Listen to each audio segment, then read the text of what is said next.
question is, what is a Khalifa and how one becomes a Caliph? Khalifa are of two types. Number one, Khalifatullah, which is directly Allah's vicegerent on earth.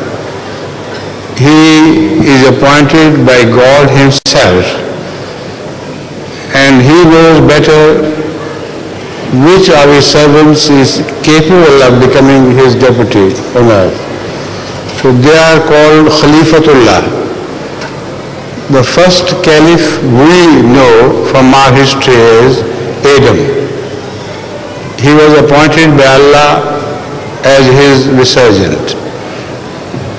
And the best caliph of Allah we know of is Hazrat Muhammad Rasulullah sallallahu alaihi wasallam, Khatamul Nabiyyin. In between, all the prophets of Allah was chosen by Allah by Himself as His caliphs.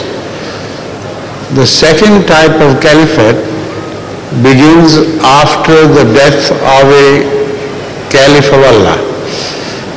Then that person who is chosen to be the new caliph is the caliph of Allah's caliph. He is not directly a caliph elected by Allah, selected by Allah, but he is apparently elected. And all the followers of the caliph believe in the holy prophet before him, believe in all the prophets before him, and also believe that this caliph is specifically designed by Allah to be elected as caliph.